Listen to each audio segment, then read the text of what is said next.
Hello dear students and viewers. Welcome back to my online English class in YouTube Can Learn English channel. I hope and believe that you all are fit and fine and enjoying your times. I'm Milan Mondal here in this channel to facilitate your English language learning and academic English learning.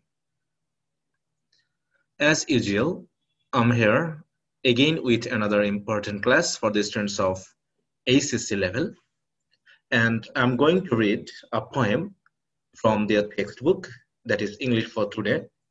And the poem I am going to read is from Unit 10, Lesson 3.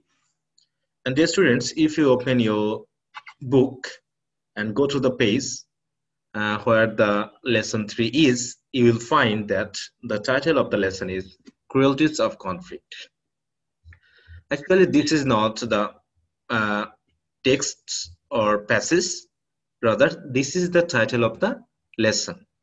But the poem we are going to read is The Church of the Light Brigade. And this piece of poetry has been written by an English poet, Alfred Tennyson. I hope and think that you are already familiar with this very poet, and you have also already known the name of the poem, The Church of the Light Brigade.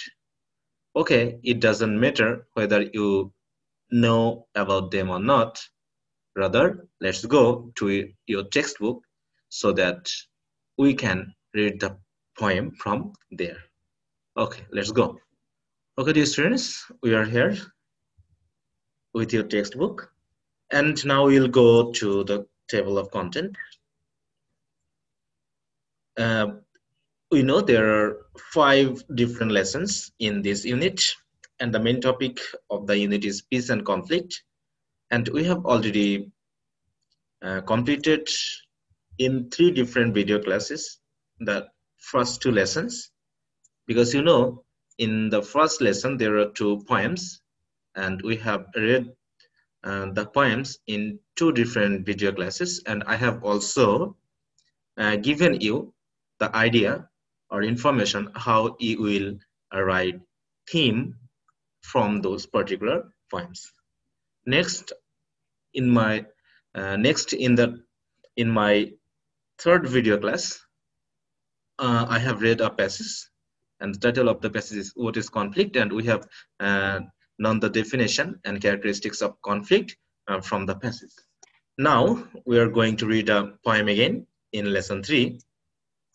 Actually, the title of the lesson 3 is Cruelties of Conflict, but the title of the poem is The Church of the Light Brigade. Okay, so let's go to the page, or we'll find the poem. And here we are at 130, page 130, that is 130 of your textbook. You will find lesson 3. And this is the poem, The Church of the Light Brigade. The poem has been written by the famous English poet, Lord Alfred Tennyson. As usual, I am always telling you that whenever you will get any new name or about any new organization or anything new to you, please try to learn more about the person or the organization or the things, so that if there any questions come, especially any variance or with clues or without clues about those particular names or persons or things, you can answer them correctly. Because if you are familiar about those person or things, then it will be easy for you to find out correct answer. It may be for with clues or without clues, or for rearrange or anything else. Okay, so dear students, please try to learn more and more, but not try to memorize or just to make a border around you. That is, I want to say that যখন তুমি পড়াশোনা করবে, চেষ্টা করো না তোমার চারপাশে border তৈরি করতে, একটা সীমা তৈরি করে দিতে যে আমার পড়াশোনা এইটুকুই। চেষ্টা করো to increase increase the Horizon of your study or knowledge. তোমার পড়াশোনা এবং তোমার জ্ঞানের যে দিগন্ত সেটাকে আরো ইনক্রিজ করার চেষ্টা করো, বাড়ানোর চেষ্টা করো, এটাকে ছোট করে দেওয়ার চেষ্টা করো না। এখানে যেমন আমরা শুনলাম লর্ড আলফ্রেড টেনিসন সম্পর্কে একটা নাম পেয়েছি, English famous poet. Please try to learn about those person. Try to learn more information about those person. Don't try to memorize the information. Just learn. Just read something about him. যে এই পার্সনটা আসলে কে ছিল, কোন দেশের ছিল, কবে জন্মগ্রহণ করেছেন বা কি করেছিল, আমাকে মুখস্থ রাখতে হবে তা না, কিন্তু জাস্ট আমি জানবো একজন কবি সম্পর্কে, আমরা জানবো তার কয়েকটি কবিতা সম্পর্কে আমরা জানবো, তার জীবনী সম্পর্কে আমরা একটু জানবো। Just go to the website and try to learn. It may be that the informations are in English, হতে পারে ইংলিশে, but as you are learning English, it will give more opportunity to you to learn English or practice English. হ্যাঁ, যখন তুমি ব্যক্তি সম্পর্কে পড়তে যাবে তখন কি হবে, তুমি আরো বেশি শিখবে, তাই না? যে আমি ওই ব্যক্তি সম্পর্কে জানছি, তো you will learn new words, new phrases and new information too, তাই না? তোমরা নতুন নতুন ইনফরমেশনে কিন্তু জানবে। So please try to learn more and more. Don't make any border. Don't decrease the horizon of your learning. তাই তো? তোমাদের লিমিট করে দিও না। Don't limit your learning. Don't limit your knowledge. Don't limit the sense, the place, or the line, whatever may be. যে কোনো ক্ষেত্রে যেন সীমা, কোনো লাইন তৈরি না হয়ে যায়, সেন্সটা যেন দুর্বল না হয়ে যায়, ইত্যাদি ইত্যাদি। মূল কথা হলো তোমার শিক্ষাটাকে তুমি যত পারো নিজের জীবনটাকে বাড়িয়ে নাও। এবং এই কবিতাতে যে একটা যুদ্ধ সম্পর্কে বলা হচ্ছে, এই লাইট ব্রিগেড কবিতাতে কি বলা হবে, এর হিস্ট্রিক্যাল ব্যাকগ্রাউন্ড সম্পর্কে একটু জানতে হবে, যাতে আমরা কবিতাটা আরো ভালো মতো বুঝতে পারি। এখানে একটা কবিতা সম্পর্কে বলছে, যেমন the poem is the charge of the light brigade is about a real war. একটা সত্যিকারের যুদ্ধ সম্পর্কে বলা হচ্ছে, দ্যাট টুক প্লেস ইন 1854, 1854 সালে যেটা অনুষ্ঠিত হয়েছিল যে যুদ্ধটা। Go to the net, এই যে বলছে এখানে, go to the net and find out more about the war, historical background and the parties involved in the war. এবং এই যুদ্ধে কোন কোন দল জড়িত ছিল। এখন হতে পারে যে তোমার উইথ ক্লু বা উইদাউট ক্লুতে এই যুদ্ধ সম্পর্কে কোনো একটা ইনফরমেশন দিয়ে দিয়েছে, because you have already been directed, তোমাকে বলা হচ্ছে, you have already been said to find more information about the war, about the historical background of that war and the parties involved in the war. তাই এই যুদ্ধে কারা জড়িত ছিল, এর ইতিহাস যে পটভূমি, সেগুলো তোমাকে জানতে বলা হচ্ছে। So it may happen that any information by collecting from internet, we have made a paragraph, a simple paragraph and given it as a question. একটা কোশ্চেন হিসেবে তোমাদের আমরা দিয়ে দিতে পারি। তো এইভাবে তোমরা একটু জানার চেষ্টা করো, তবে শুধু পরীক্ষার মধ্যে সীমাবদ্ধ থেকো না। ওকে, তা চলো আমি আর কিছু বলতে যাচ্ছি না, তবে এটা আমি বললাম যে ব্যক্তি সম্পর্কে এবং এই কবিতার সাথে রিলেটেড যে যুদ্ধ, সেই যুদ্ধ সম্পর্কে তোমরা একটু জেনে নিবে, যাতে কোনোভাবেই কোনো ধরনের অসুবিধায় তোমাদেরকে না পড়তে হয়। এবং কখনো যেন বলতে না হয় যে স্যার এটা আনকমন এসেছে, কারণ এই বিষয় সম্পর্কে তো আমরা জানি না, বইয়ে তো নাই। না, কিন্তু তোমাকে তো ডিরেকশন দেওয়া হচ্ছে যে তোমার এই সম্পর্কে জানো। তোমাদের হয়তো একটা হোমওয়ার্ক থাকতে পারতো, তাই না, যে please write down something or find out more information about the war, which has been included, the information of that war has been included in this poem. তাই এই পোয়েমে কিন্তু ইনফরমেশন গুলো ইনক্লুড করা হচ্ছে, কিছুটা একটা তথ্য দেওয়া হচ্ছে।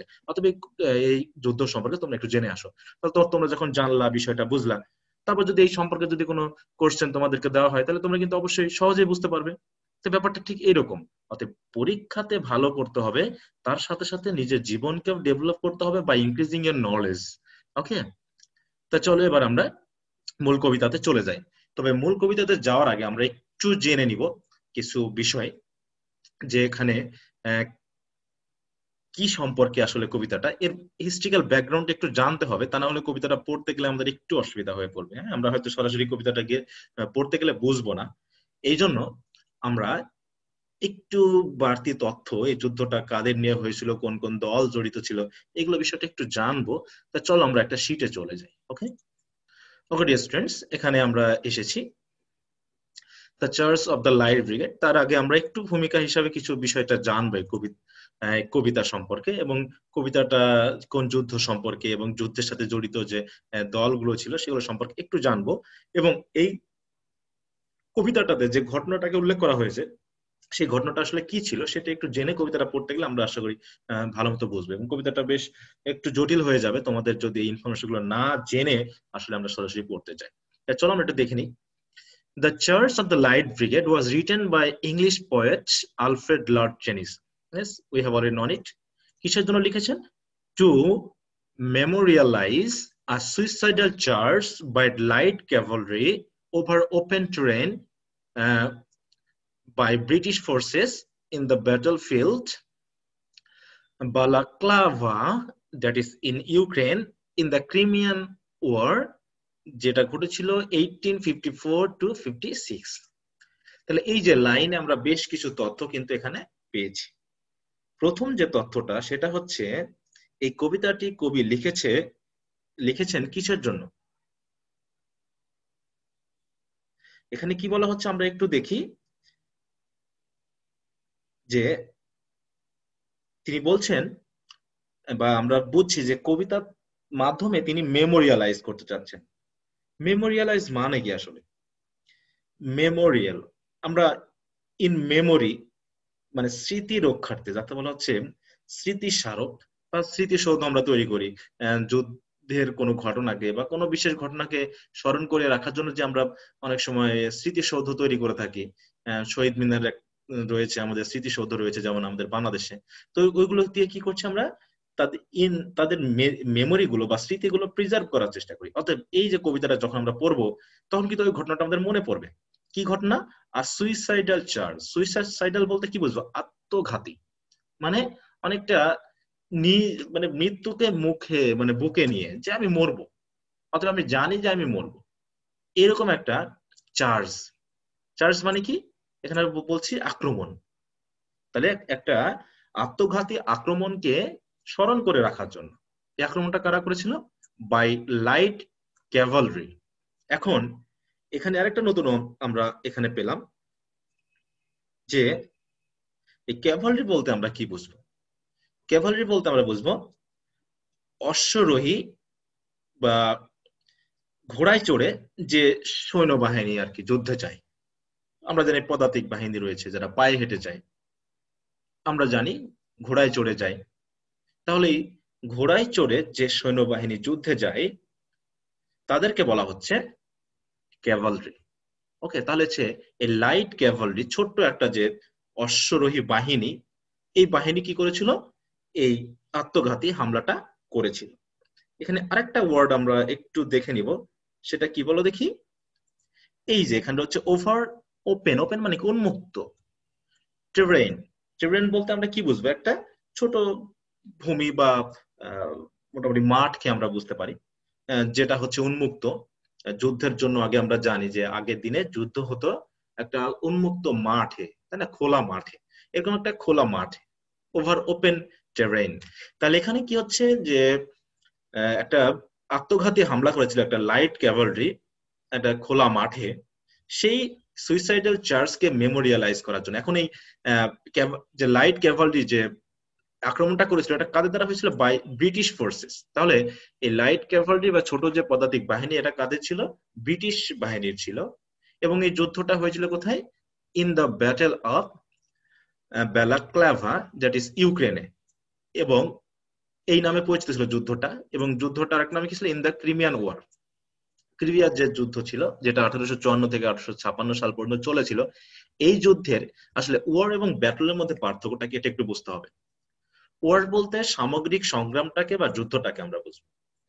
তাহলে যেমন আমাদের ধরো হচ্ছে স্বাধীনতা যুদ্ধ, দ্য ওয়ার অফ ইন্ডিপেন্ডেন্স, তাহলে এটা কি আমরা পুরো ব্যাপারটাকে বুঝছি একত্রে, যুদ্ধের ঘটনাটাকে আমরা একত্রে বুঝছি। কিন্তু ব্যাটল বলতে আমরা বুঝবো কি? ছোট ছোট যে যুদ্ধ, বিভিন্ন বাহিনীর মধ্যে যে সম্মুখ যুদ্ধকে বুঝবো, তাকে আমরা বলবো হচ্ছে ব্যাটল। তাহলে এই in the battle of Balaclava মানে ইউক্রেন ওয়ারে, মানে ক্রিমিয়ান ওয়ার যেটা রয়েছে, ক্রিমিয়ান যুদ্ধে যে ছোট একটা এলাকাতে যে ব্রিটিশ বাহিনীর সাথে যে যুদ্ধটা হয়েছিল, সেই যুদ্ধে ব্রিটিশ বাহিনীর যে একটা লাইট ক্যাভালরি, তারা যে একটা আত্মঘাতী আক্রমণ করেছিল, সেই আক্রমণটাকে স্মরণীয় করে রাখার জন্যই কিন্তু এই আলফ্রেড লর্ড টেনিসন এই কবিতাটি লিখেছিলেন। বলা হচ্ছে ইন দিস ব্যাটল, এই যুদ্ধে মানে এই যে সম্মুখ যুদ্ধ, এই যুদ্ধে দ্য ব্রিটিশ ক্যাভালরি ইউনিট, যেটার নাম হচ্ছে দ্য লাইট ব্রিগেড। তাহলে ব্রিগেড বলতে আসলে আমরা কি বুঝবো?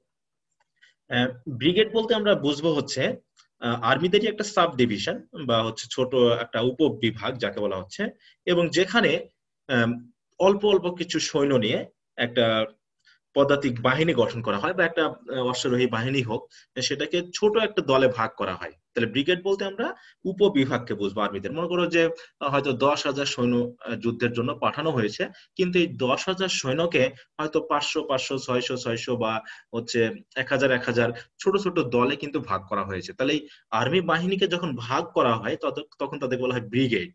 তাহলে এটার নাম ছিল কি দ্য লাইট ব্রিগেড। তাহলে এই যে ব্রিটিশ বাহিনীর যে লাইট ব্রিগেড নামে যে ইউনিটটা ছিল, সেটাকে কি করা হয়েছিল, ওয়াজ কমান্ডেড, তাদেরকে আদেশ করা হয়েছিল টু চার্জ, আক্রমণ করার জন্য এগেইনস্ট আ রাশিয়ান আর্টিলারি ইউনিট। এখন আর্টিলারিটা কি জিনিস? আর্টিলারি মানে হচ্ছে, তাহলে আমরা বুঝলাম হচ্ছে এখানে ক্যাভালরি বলতে আমরা বুঝছি অশ্বারোহী বাহিনী যাদের হাতে কি থাকবে, তরবারি থাকবে, এই আর কি। আর আর্টিলারি বলতে আমরা বুঝবো কামান গোলা বারুদ নিয়ে যে বাহিনী, সেটাকে আমরা বুঝবো হচ্ছে আর্টিলারি বাহিনী। ওকে, যারা হচ্ছে যুদ্ধ করে কি নিয়ে, গোলা বারুদ নিয়ে। তা এই যে কথাগুলো,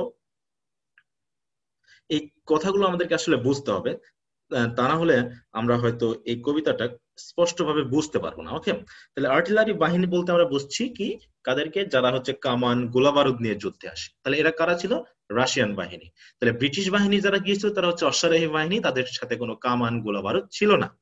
কিন্তু রাশিয়ান যারা যুদ্ধে এসেছিল, মানে বিপরীত বাহিনী যাদের সাথে যুদ্ধ করেছিল ব্রিটিশরা, তারা এসেছিল গোলা বারুদ কামান নিয়ে। তাহলে যে আর্টিলারি যে বাহিনী, সেই বাহিনীর বিরুদ্ধে আসলে তাদেরকে আক্রমণ করতে বলা হলো।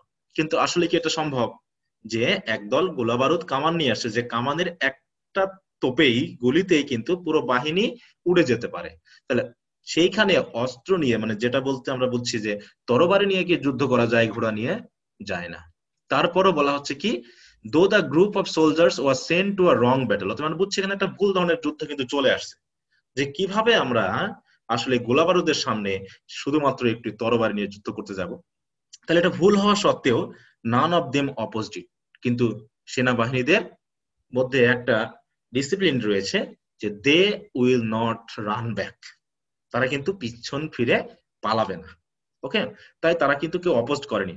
তাহলে বোঝা যাচ্ছে যে এটা সুইসাইডাল, তারা বুঝতে পারছে যে মৃত্যু অনিবার্য, কিন্তু তারা অপোজ করবে। Rather they courageously face the well armed armies. তাহলে ওয়েল আর্মড মানে কি, যাদের অস্ত্র সুসজ্জিত আর কি, কামান গোলা বারুদ, তাদের সেই অস্ত্র দ্বারা সুসজ্জিত শত্রুর বিরুদ্ধে তারা কিন্তু সাহসের সহিত যুদ্ধ করলো। The order was almost suicidal, আমরা জানি, and the brigade was decimated in the charge. এবং এই যে যখন আক্রমণ হলো, তখন কিন্তু পুরো বাহিনী কি এলোমেলো হয়ে গেল। এ কারণে কি হলো, so in the battle 247 men of the 637, তার মানে এই যে লাইট ব্রিগেডে 637 জন ব্যক্তি ছিল, তার মধ্যে 247 জন কি হলো, in the charge were killed and wounded.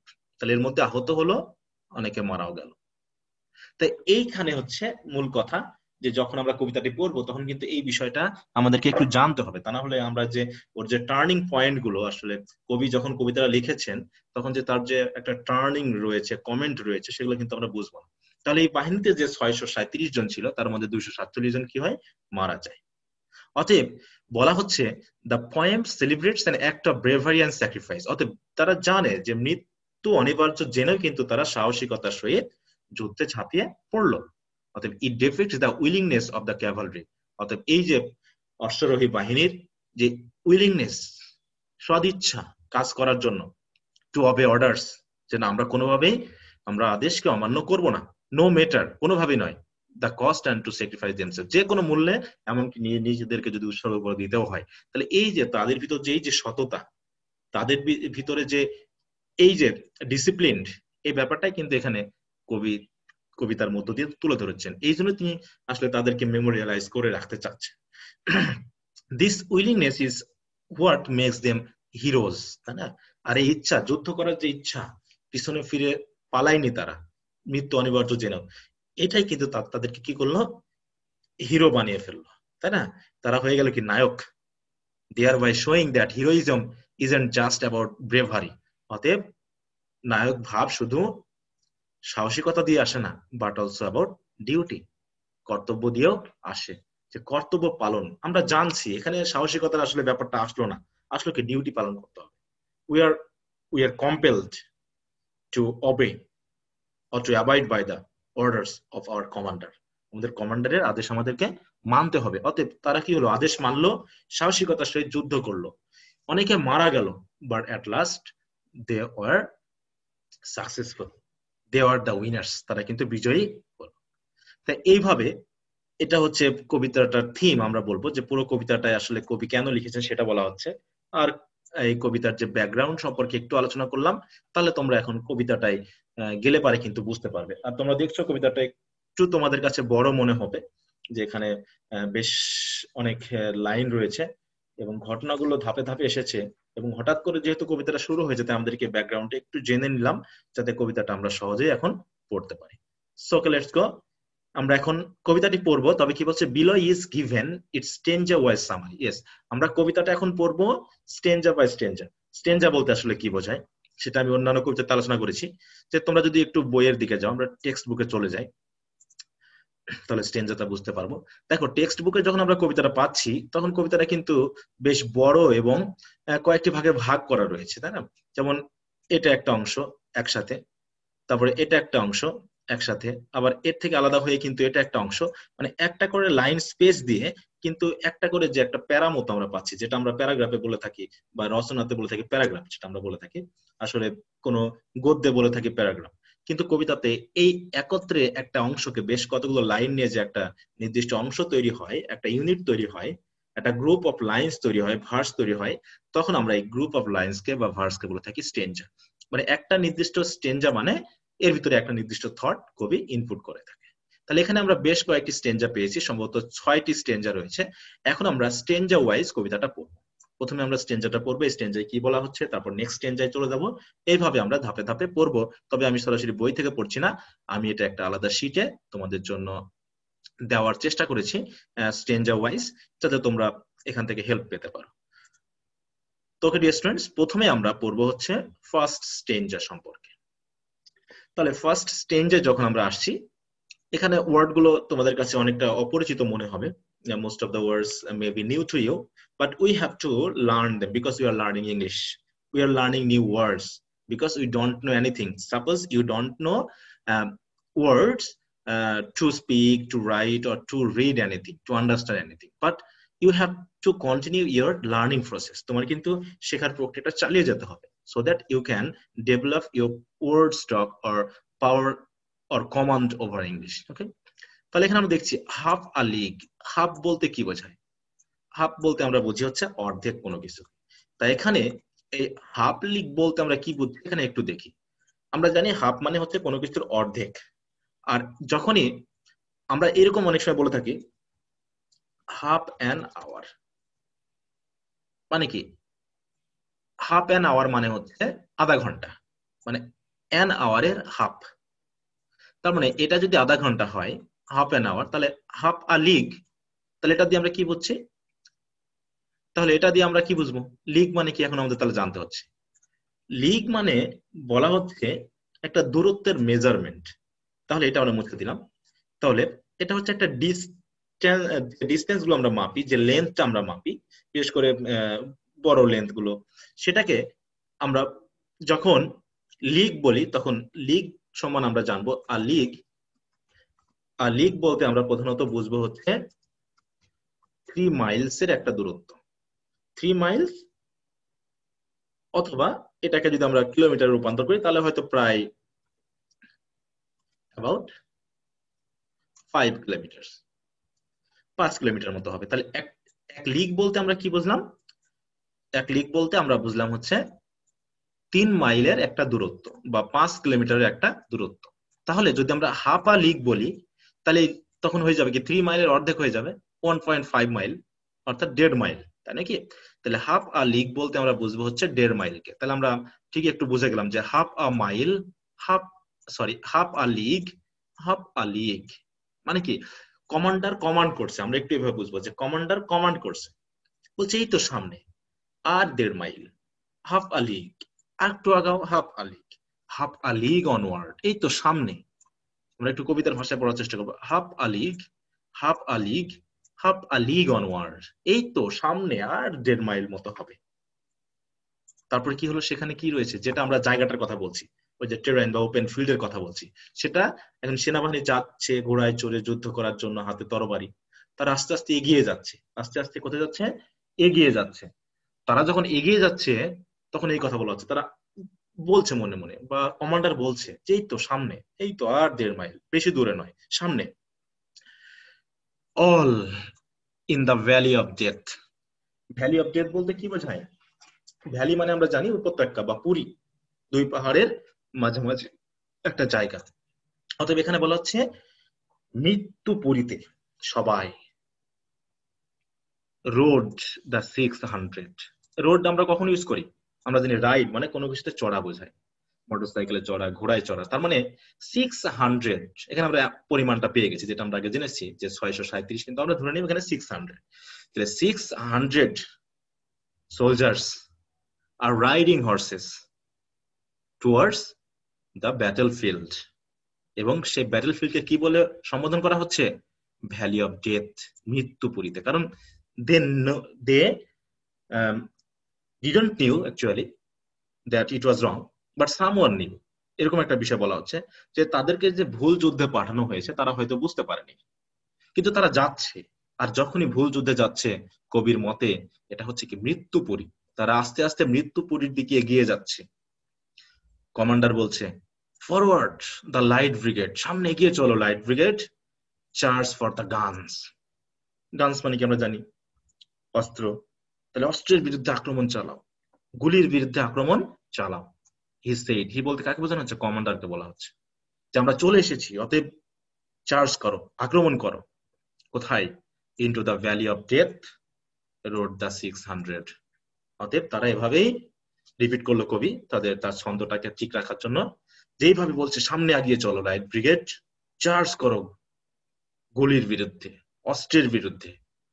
অতএব এই বলে তারা কিন্তু যে 600 সেনা তারা মৃত্যুপুরীতে আগিয়ে যাচ্ছে। তাহলে এই যে ফার্স্ট যে প্যারাগ্রাফ, এখানে আমরা বেশ কয়েকটি ওয়ার্ড শিখলাম। লিগ বলতে কি বোঝায়, রোড বলতে কি বোঝায়, ভ্যালি বলতে কি বোঝায়, এবং এখানে ফরওয়ার্ড মানে সামনের দিকে, অনওয়ার্ড মানে সামনের দিকে, এমনটা চার্জ মানে আক্রমণ করা। তারপর এই তো মোটামুটি আমরা বেশ কিছু ওয়ার্ড এখানে পেয়েছি। ব্রিগেড মানে আমরা জানলাম যে ছোট ছোট যে আর্মি বাহিনীর যে ছোট উপবিভাগ, সেটাকে। তাহলে এখানে আমরা একটু প্যারাফ্রেজে কি জানলাম আমরা একটু দেখে নিই, মানে প্যারাগ্রাফটাতে আমরা কি জানলাম বা স্টেঞ্জাতে কি জানলাম, শুরুটা কি।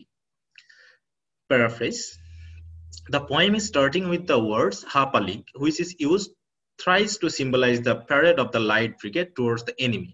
এখানে কিন্তু কয়বার ইউজ করা হয়েছে? 1, 2, 3 বার ইউজ করা হচ্ছে, যে তারা সামনের দিকে এগিয়ে যাচ্ছে, এটাকে নির্দেশ করার জন্য। যে সিম্বলাইজ, যেটা symbolize the parade of the light brigade towards the enemy, তারা কি হচ্ছে, আমরা চেঞ্জ করলাম, we have already understood that the soldiers are going towards the battlefield. Half a league is roughly a mile and a half. 1.5 mile আমরা বুঝছি half a league বলতে, because a league is equal to 3 miles and is an old way to measure distance. আমরা জানি এটা, যে আগের দিনে এইভাবে, কিন্তু এখন যেমন মাইল বা কিলোমিটারে মাপা হয়, তখন হয়তো এভাবে শুধু লিগ দিয়ে মাপা হতো। And the 600 soldiers were commanded to march towards the enemy that was probably 1.5 mile ahead, যেটা হয়তো 1.5 মাইল দূরে রয়েছে, তারা এগিয়ে যাচ্ছে। They were marching, তারা এগিয়ে যাচ্ছে into the valley of death, which means, যেটা বলতে বোঝাচ্ছে that they were soon going to be killed, তারা জানে তারা এখনই মারা যাবে, তারা যেন মরতেই যাচ্ছে। অতএব the commander commands the soldier to take charge of their guns and attack their enemies. অতএব শত্রুকে আক্রমণ করার জন্য, যুদ্ধে ঝাঁপিয়ে পড়ার জন্য, আক্রমণ করার জন্য যেন কমান্ডার আদেশ করলো। এটা আমরা পড়লাম।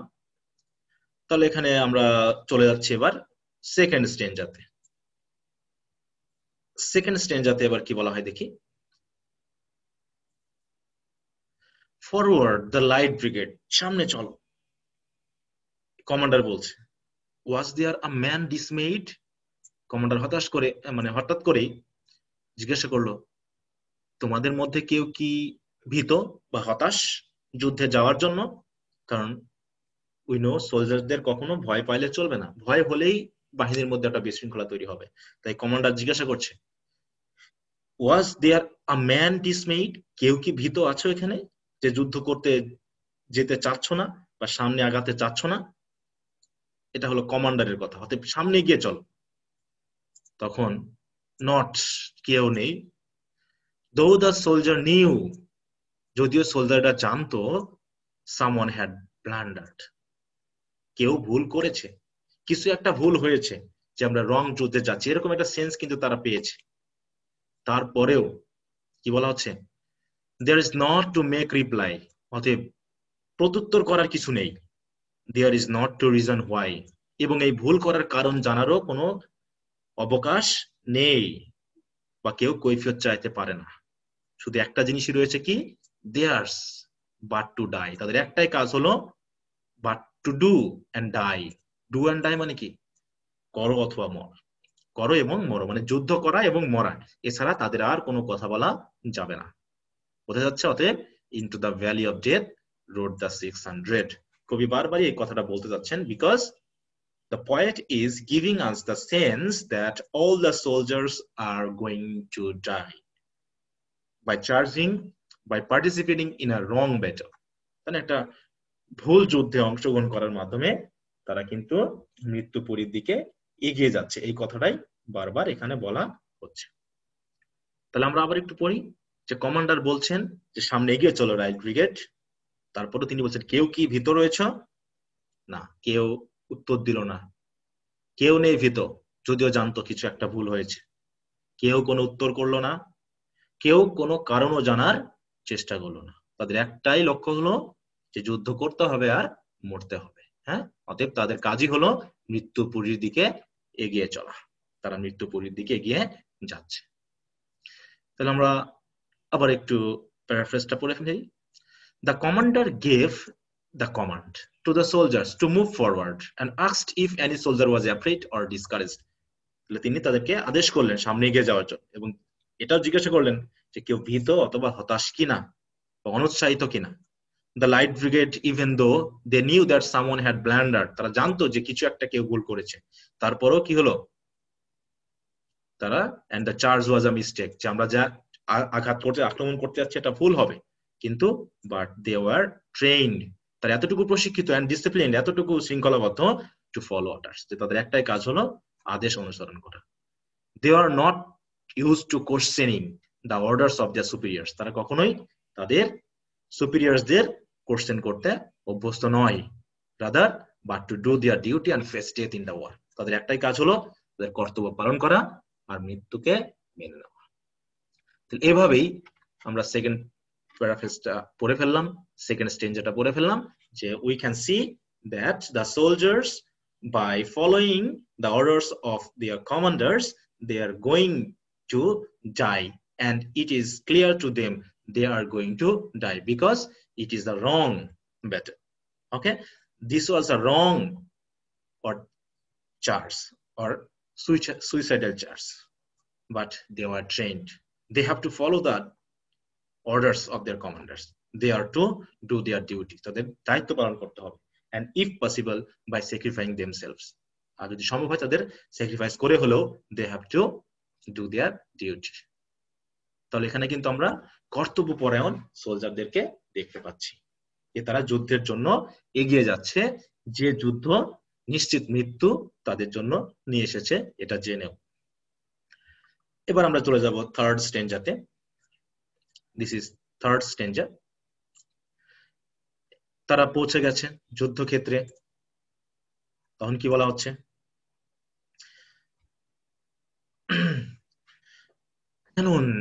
রাইট অফ দেম, তাদের ডানে কামান, cannon to left of them, তাদের বামে কামান, cannon in front of them, তাদের সামনে কামান।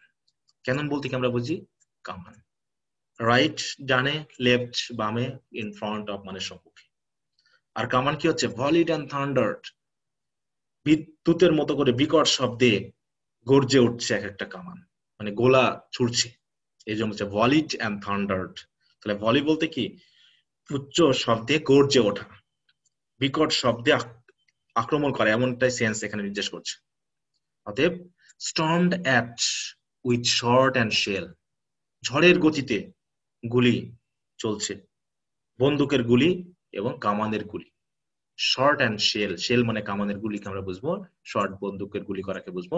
অতএব ঝড়ের বেগে তীব্র আঘাত চলছে, কিন্তু boldly they rode and well, কিন্তু তারা সাহসের সহিত দৃঢ়ভাবে তারা সামনে এগিয়ে চলছে। আর সামনে কি রয়েছে তাদের জন্য? Into the jaws of death, মৃত্যুর কবলে। জ মানে কি আমরা জানি চোয়াল, মানে মনে করো কুমির আমাদেরকে খেয়ে ফেলবে, ঠিক এরকম আমরা জানছি, আমরা কুমিরের মুখের ভিতরে ঢুকে গেছি। এই জন্য বলছে তারা বোল্ডলি, সাহসের সহিত তারা সামনে এগিয়ে যাচ্ছে। রোড মানে কি ঘোড়ায় চড়ে এগিয়ে যাওয়া, তার মানে এগিয়ে যাওয়াকে বলছে। ওয়েল মানে দৃঢ়ভাবে, সংকল্পবদ্ধ ভাবে। Into the jaws of death, into the mouth of fail rode the 600। এভাবেই তারা নরকের মুখে, মৃত্যুর মুখে এই 600 সৈন্য আগিয়ে যাচ্ছে। তাদের চারিদিকে কামানের গোলা বারুদ, তাই না, আঘাত এসে পড়ছে ঝড়ের বেগে, ব্যাপক পরিমাণ বিকট বিকট গর্জনে কামান গর্জে উঠছে, বজ্রপাতের মতো শব্দ চারিপাশকে পুরো আলোড়িত করছে। কিন্তু তারপরেও তারা সাহসের সহিত, not being afraid, not being discouraged, not being disappointed, rather boldly, with courage, with brave, they are going ahead, তারা সামনে এগিয়ে যাচ্ছে। তাহলে আমরা দেখি স্ট্যাঞ্জাতে কি বলা হচ্ছে। This stanza describes the scene where the soldiers are surrounded by enemy, যে সোলজাররা কি চারপাশে তাদের শত্রু, cannons on their left, right and in front, চারপাশে, সামনে, বামে, ডানে। অতএব তারা যে সৈন্যের মুখোমুখি, সেই সেন্সটা বোঝানো হচ্ছে। এটা আমরা একটু খেয়াল রাখবো, ইন ফ্রন্ট এই ব্যাপারটা পরে আমরা পাবো ব্যাক, কারণ তারা ফিরে আসছে, এমন একটা sense. There are huge walls of cannons all around them, যেন দেওয়ালের মতো সারিবদ্ধভাবে রয়েছে বিশাল ব্যাপক কামান, that are firing and making a sound like thunder, বজ্রপাতের মতো ফায়ারিং করছে এবং সাউন্ড হচ্ছে। They were showered with artillery shells and gunshots, বন্দুকের গুলি, কামানের গুলি যেন বৃষ্টির মতো এসে পড়ছে। But the 600 soldiers rolled boldly and well into the teeth of death and mouth of hell, কিন্তু তারা যেন মৃত্যুর দিকে সাহসের সহিত এগিয়ে যাচ্ছে। শত্রুর এই গোলা বারুদের সাউন্ড, আঘাত তাদের যেন কাবু করতে পারছে না। চলে এবার আমরা চলে যাই ফোর্থ স্ট্যাঞ্জাতে। ডিয়ার স্টুডেন্টস, তোমরা চেষ্টা করবে বাসায় আবারও ওয়ার্ডগুলো বুঝে নিয়ে একটু পড়তে, যাতে কোনো রকমের প্রবলেম তোমাদের না হয়।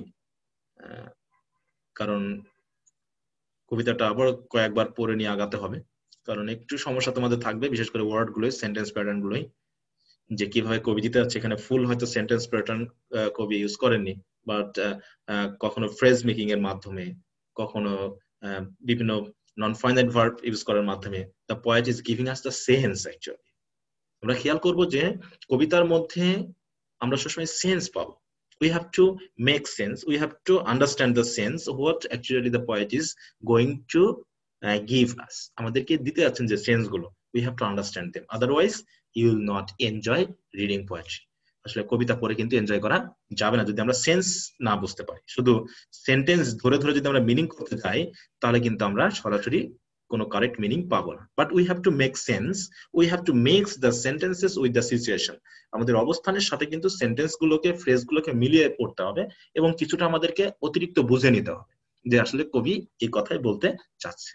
We have to develop our understanding power. Okay, তো চলে এবার আমরা চলে যাই ফোর্থ স্ট্যাঞ্জাতে আসি। ফ্ল্যাশড, ফ্ল্যাশড মানে কি? ঝকমক করে ওঠা, চিকমিক করে ওঠা, ঝলকে ওঠা, কেমনটাকে ফ্ল্যাশ লাইট আমরা যেটা বলি। তাহলে ফ্ল্যাশড অল দেয়ার সেভার্স বেয়ার। সেভার্স মানে কি? তরবারিকে বুঝবো আমরা। সেভার্স মানে বুঝবো যে তরবারি, আর বেয়ার মানে হচ্ছে উন্মুক্ত। উন্মুক্ত তরবারি বলতে আমরা আসলে কি বলতে চাচ্ছি? উন্মুক্ত মানে এতক্ষণ যে তরবারি তাদের অস্ত্রের রাখার যে জায়গা থাকে, আমরা জানি তরবারি তারা কোমরে বেঁধে রাখে, এক ধরনের খাপ মতো থাকে যার ভিতর তরবারি রেখে দেওয়া হয়, কিন্তু সেটা এখন আর ওই খাপের ভিতরে নেই। বা সেই জায়গাতে নেই, বরং এটা এখন উন্মুক্ত হয়ে তারা হাতে নিয়েছে, তাদের তরবারি কোথায়? হাতে। আর এই কারণেই তরবারি উন্মুক্ত, আর ধারালো তরবারি লাইট পরে যেন ফ্ল্যাশড করে উঠছে। কারণ কি? Flashed as they turn in the air, যখন তারা বাতাসে উড়াচ্ছে, মানে যখন উপরে মাথার উপরে তুলে ঘোরাচ্ছে, টার্ন করছে অস্ত্রগুলোকে, তখন সেগুলো কি হচ্ছে? আলো পড়ে ঝকমক করে উঠছে, ফ্ল্যাশড করে উঠছে। আর তারা কি করছে? সেভারিং সেভারিং দ্য গানার্স দেয়ার, এবং ওই তরবারি দিয়েই তারা গানার্সদেরকে কি করছে? অস্ত্র দিয়েই আক্রমণ করছে। ওকে, শূন্যে ভাসাচ্ছে, আর বন্দুকধারী যারা রয়েছে, গানার্স যারা রয়েছে, তাদেরকে তরবারি দিয়ে আঘাত করছে। চার্জিং অ্যান আর্মি, বরং তারা গোলাবারুদের মানে ওয়েল আর্মড, যেটা আমরা বলছি সুসজ্জিত বাহিনীকে তারা চার্জ করছে। আর এটা দেখে কি হচ্ছে? While all the world wandered, যে কিভাবে কিভাবে গোলা বারুদের সাথে তরবারি নিয়ে যুদ্ধ করতে পারে। এটা দেখে সারা বিশ্ব যেন অবাক হয়ে যাচ্ছে, তাই না? অল দ্য ওয়ার্ল্ড ওয়ান্ডার্ড, আশ্চর্য হয়ে যাচ্ছে যখন ব্রিটিশ বাহিনী বা এই যে লাইট ব্রিগেড তরবারি হাতে নিয়ে বন্দুকধারীদের বিরুদ্ধে আঘাত করে চলেছে, আক্রমণ করে চলেছে। সেখানে সারা বিশ্ব অবাক না হয়ে পারে না। কারণ কি?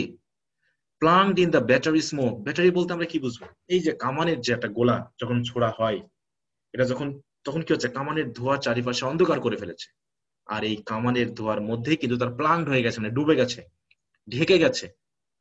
আর তার মধ্যে তারা কি করছে? Right through the line they broke.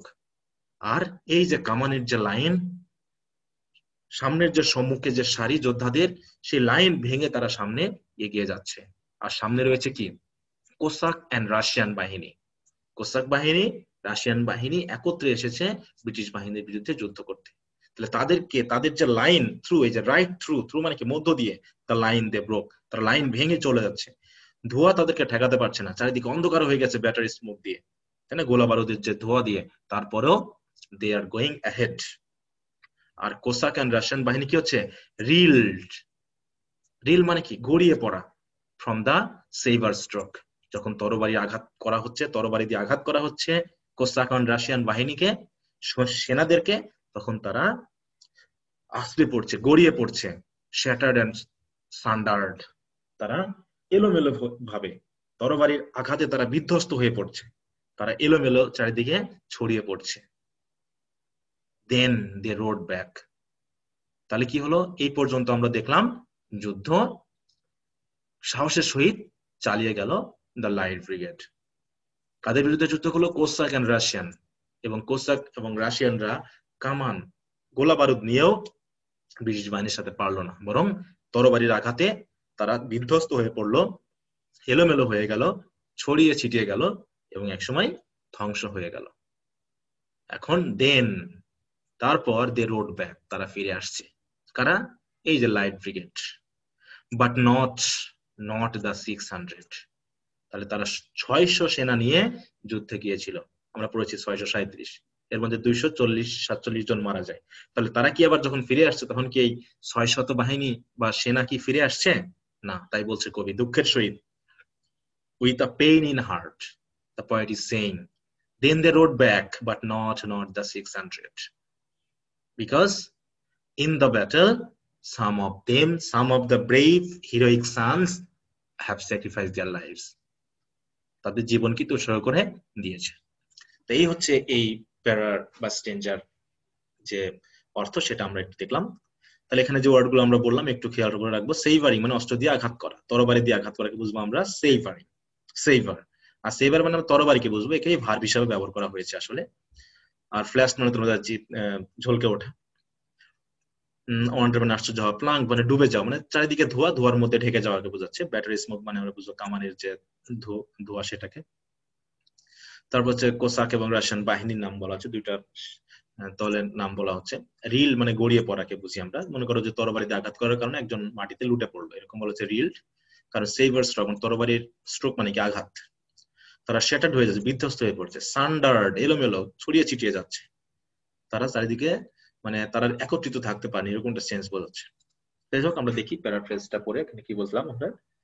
The soldiers took out their swords and stabbed the enemy soldiers who were firing with guns. তাহলে সোলজারেরা তাদের অস্ত্র বার করলো, এই যে সোর্ড বার করলো, এবং যারা বন্দুকের মাধ্যমে গুলি করে যুদ্ধ করছে সেই সৈন্যদেরকে তারা তরবারি দিয়ে আঘাত করতে শুরু করলো। They charged an entire army, পুরো আর্মিকে তারা আক্রমণ করলো। And the whole world wondered at their sincerity and dedication. যে কিভাবে তারা তাদের জীবন দিয়ে যুদ্ধ করে গেল, এই একাগ্রতা এবং যে ডেডিকেশন, এটার জন্য সারা বিশ্ব যেন অবাক হয়ে দেখতে থাকলো। The cavalrymen passed through the dense smoke of shelling. এই যে কামানের যে ধোঁয়া, কামানের গুলির কারণে যে ধোঁয়া হচ্ছে, এই স্মোক মানে ভেদ করে তারা চলে যাচ্ছে। ক্রস দ্য বর্ডার লাইন, যে সীমা রয়েছে সেই সীমা ভেদ করে তারা ভিতরে ঢুকে পড়লো। ফট, যুদ্ধ করলো, and kill the enemies, Russian and Cossack, তাই তো যারা ছিল সকলকে হত্যা করলো। The enemies are torn apart to death and the soldiers return. এতে কি হলো, শত্রুরা চারিপাশে ছড়িয়ে ছিটিয়ে গেল, মরে ভূত হয়ে গেল আর কি, যেটা বলে কথা। রিটার্ন, কিন্তু সোলজার এখন রিটার্ন করছে, but according to the point they are not 600 as many of them died. এটা আমরা বুঝতে হবে যে অনেকেই হয়তো মারা গেছে, এই জন্য কবি এই সেন্সটাকে বারবার বলছে যে then they rode back but not the 600। Okay, এরপর আমরা পঞ্চম স্টেঞ্জাতে চলে যাব। এখন কি বুঝছি আমরা, যে সেনারা ফিরে আসছে। অতএব আগের মতোই, cannon to right of them, ডানে কামান, cannon to left of them, বামে কামান, ক্যানন বিহাইন্ড দেম। ক্যানন রয়েছে কোথায়, তাদের পিছনে, কারণ তারা এখন ব্যাক করছে। আর যখন তারা সামনে যাচ্ছিল, যুদ্ধের দিকে যাচ্ছিল, যুদ্ধক্ষেত্রের দিকে যাচ্ছিল, তখন কামান ছিল তাদের সামনে, কিন্তু এখন রয়েছে কি কামান পিছনে। আর ওখানে কামান কি হচ্ছে, ভলিড অ্যান্ড থান্ডার, এখনো কামান গর্জে উঠছে, কারণ কামান তো চলছে, সৈন্যবাহিনী শেষ, রাশিয়ান বাহিনী, কোজাক বাহিনী, তারপরেও কামানের যে গর্জন সেটা চলছে। আর চারপাশে কি হচ্ছে, storm at with shot and shell, তাই না, বন্দুকের গুলি, কামানের গুলির যে ঝড় সেটা এখনো বয়ে চলছে। while horse and hero fell, যেখানে অনেক হর্স এবং তার সাথে যে বীরেরা ফেল, মানে কি হচ্ছে, পতন ঘটেছে, মরে গেছে, কারণ অনেকেই গুলির আঘাত সহ্য করতে পারেনি, অনেক বীর লুটিয়ে পড়েছে। they that had fought so well, যারা এত দৃঢ়তার সহিত যুদ্ধ করেছে, came through the jaws of death, যারা মৃত্যুর মুখ থেকে ফিরে এসেছে, back from the mouth of hell, যারা নরকের মুখ থেকে ফিরে এসেছে, all that was left of them, আর যারা বেঁচে ছিল বা যারা বাকি ছিল, তারা কি ছিল, লেফট অফ 600, তারাই ছিল এই 600 সেনার অবশিষ্ট। লেফট মানে কি, অবশিষ্ট, যারা অবশিষ্ট রয়েছে, যারা মারা যায়নি, যারা আপাতত মৃত্যুর এই যে কবল থেকে কেম থ্রু মানে ফিরে এসেছে, ব্যাক মানে ফিরে এসেছে, কোথা থেকে, নরকের মুখ থেকে।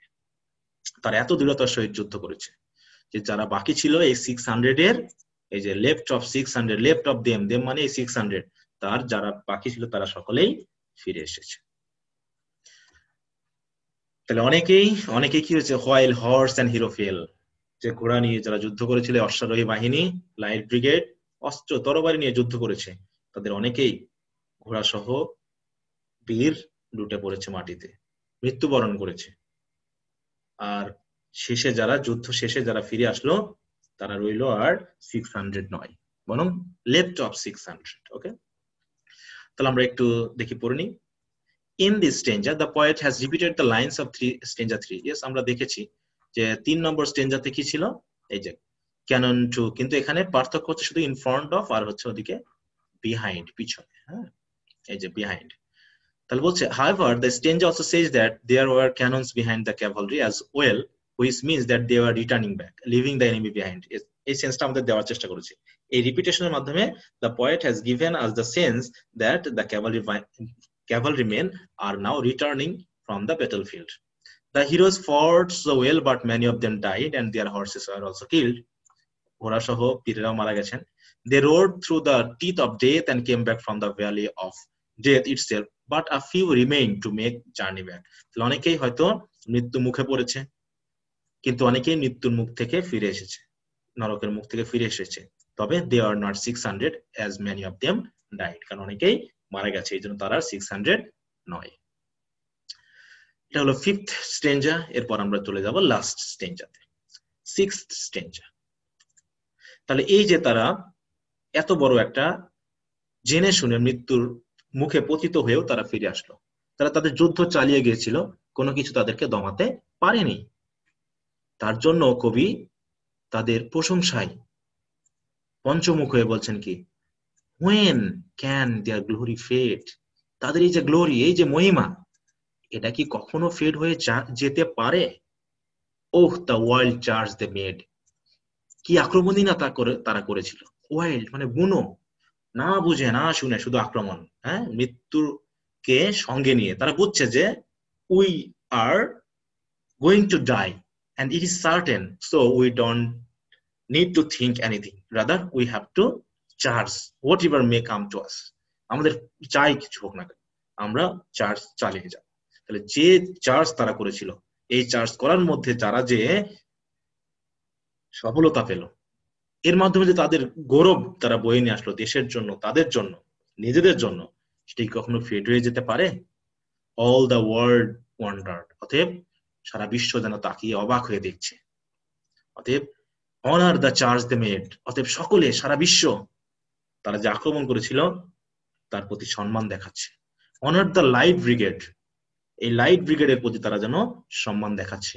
নোবেল 600, এই মহৎ, এই চিরমহিয়ান, এই বীর 600 সেনাকে সারা বিশ্ব যেন অবাক হয়ে দেখছে এবং সম্মান জানাচ্ছে। তাহলে এই হলো কবিতার শেষ। তাহলে আমরা আসলে একটু চিন্তা করলে বুঝতে পারবো যে Alfred Lord Tennyson, why he has written this famous piece of poetry, এই সুন্দর কবিতা তিনি কেন লিখেছেন। এই কবিতার মাধ্যমে তিনি কিন্তু নিজের ভিতর থেকে, অন্তরের অন্তঃস্থল থেকে ইংলিশ বাহিনীর প্রতি কি, বিশেষ করে লাইট ব্রিগেডের প্রতি একটা সম্মান প্রদর্শন করেছেন, যে তারা তাদের জীবনের ঝুঁকি নিয়ে হলেও আমাদের দেশের জন্য যুদ্ধ করে গেছে। তারা দেশের সম্মানকে বাঁচিয়েছে। নিশ্চিত মৃত্যু মুখেও তারা তাদের ডিউটি, অনেস্টি এবং ব্রেভারির কথা ভুলে যায়নি। তারা কাওয়ার্ড হয়ে যায়নি, rather they become courageous, they become brave, and with honest bravery they at last became successful, though we have lost some heroes, যদিও আমরা কিছু হিরোকে হারিয়েছি, but at last we won the game, তাই না? আমরা যুদ্ধে কিন্তু জিতেছি। এই ব্যাপারটাই কবি কিন্তু মুগ্ধ হয়ে এই সেনাদের প্রতি সম্মান জানিয়ে এই কবিতাটি আসলে তিনি লিখেছেন। এবং এর সাথে তিনি যুদ্ধক্ষেত্রের যে ভয়ানক ব্যাপার, তাই না, এই যে ধ্বংসযজ্ঞ, ধ্বংসলীলা, সেটাও তিনি কিন্তু তুলে ধরেছেন। এবং যুদ্ধ মানেই নিশ্চিত মৃত্যু ঘটবেই, ধ্বংস আনবেই। অতএব এটার প্রতিও তিনি কিন্তু একটু হলেও তার যে দুঃখ তিনি প্রকাশ করেছেন। তা চলো আমরা দেখে নিই 6 স্টেঞ্জাতে কি বলা হলো।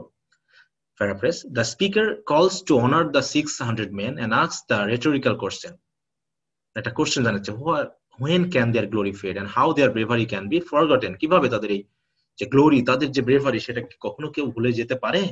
They will always be remembered for marching boldly into a battle where many were sure to die, যারা অনেকেই মারা গিয়েছে।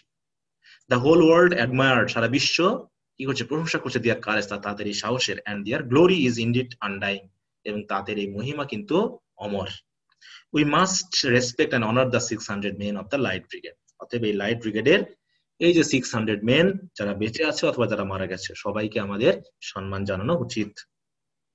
তাই হচ্ছে, so this was the charge of the light brigade stanza was summary. তাহলে এই আমি চেষ্টা করেছি বিভিন্ন জায়গা থেকে কালেক্ট করে ইনফরমেশন গুলো নিয়ে তোমাদের সামনে কবিতাটাকে খুবই সুন্দরভাবে এবং সহজভাবে উপস্থাপন করার জন্য।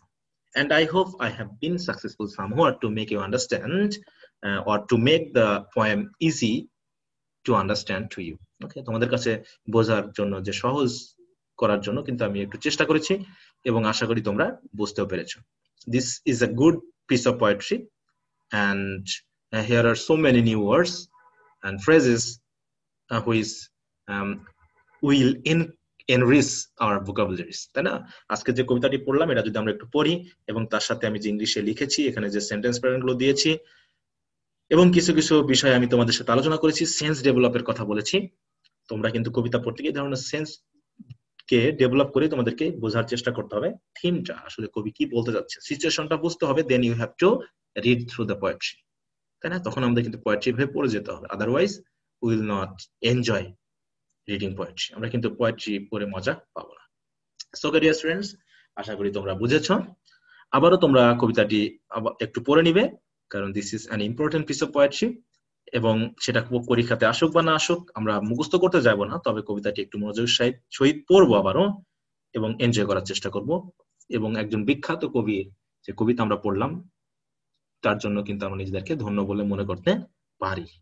তো যাই হোক, এখন আমরা এই কবিতা থেকে যদি কখনো প্রশ্নে থিম রাইটিং এর কথা বলা হয়ে থাকে তাহলে আমরা কি লিখবো সেটা একটু দেখবো।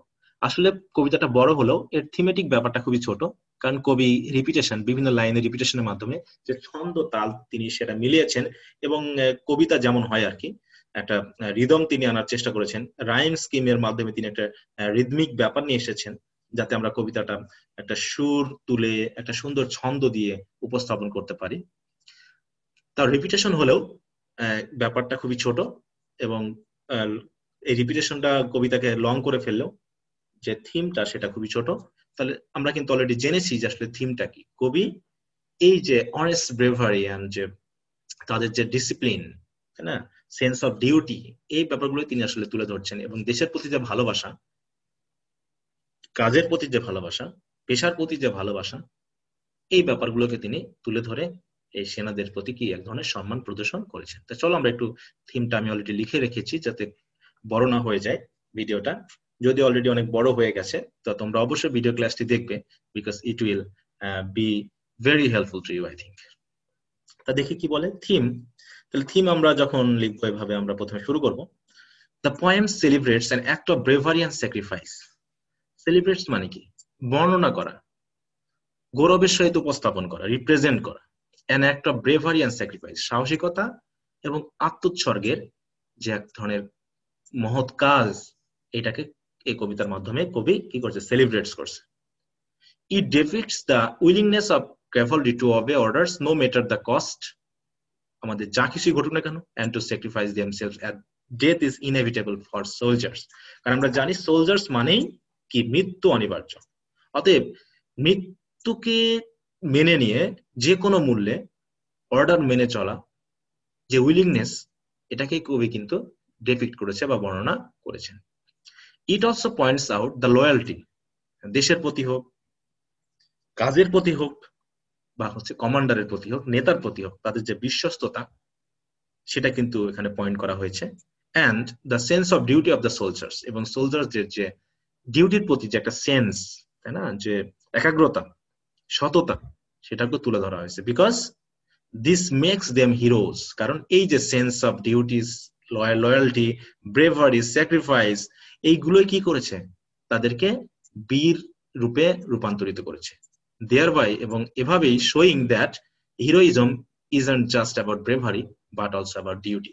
এই কথাটা কিন্তু আমি আগেই উপস্থাপন করেছি, প্রথম দিকে দিয়েছিলাম তোমাদেরকে, যে আসলে হিরোইজম শুধু সাহসিকতার ব্যাপার নয়, বরং ডিউটি পালন করারও ব্যাপার। যে অনেক সময় সাহসিকতা থাকলেও আমরা যদি আমাদের ডিউটির প্রতি ভালোবাসা না দেখায়, শ্রদ্ধা না দেখায়, অনেস্ট না হয়, লয়াল না হয়, তাহলে অনেক সময় আমরা ভীত হয়ে কিন্তু পালিয়ে যেতে পারি, তাই না? সাহসিকতা সবসময় আমাদেরকে বীর বানাতে পারে না। Rather our sense of duty, our honesty, our loyalty to our duty makes us heroes, আমাদেরকে হিরো বানাতে পারে। তো যাই হোক, এই হচ্ছে আমাদের এই কবিতার থিম। তোমরা অবশ্যই থিমটা পাশে আবারও পড়বে, and you will write according to your own words and sense. ওকে, তোমরা এবার নিজের মতো করে লেখার চেষ্টা করবে, and if possible you can show me through any way, like sending your copy through messenger group or writing on the comment box, in the comment box of this video, এই ভিডিওর কমেন্ট বক্সে লিখতে পারো, বা আমার যে Facebook group রয়েছে সেখানে তোমরা শেয়ার করতে পারো, বা পেজ রয়েছে সেখানে তোমরা কমেন্টের মাধ্যমে বা আপলোড করার মাধ্যমে জানাতে পারো যে তোমরা যেটা লিখেছো সেটা কেমন হয়েছে, সেটা যাতে আমি তোমাদেরকে হেল্প করতে পারি। So I am here to help you in any way whatever I can, because as a teacher my duty is to help you in your studies and to make you a good citizen. Okay, and I want to be loyal to my duty.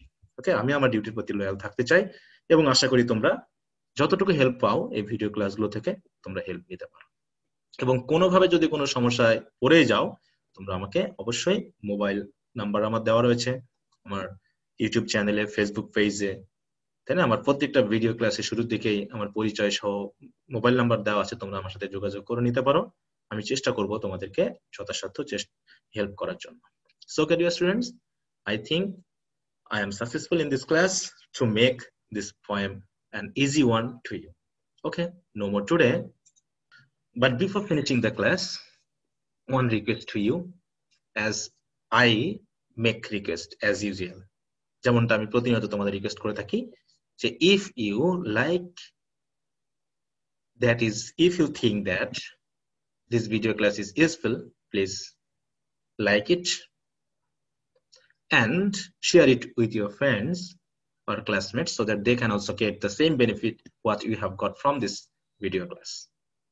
And if you are new to this video class, please subscribe to this channel and press the bell button so that you can get all the notifications instantly whenever I upload any new video classes. Okay, because I am regularly uploading new video classes on different issues or on different sectors for different aims. Okay, বিভিন্ন লক্ষ্য নিয়ে কিন্তু আমি ভিডিওগুলো upload করছি এবং তোমরা সেটা জানো অলরেডি।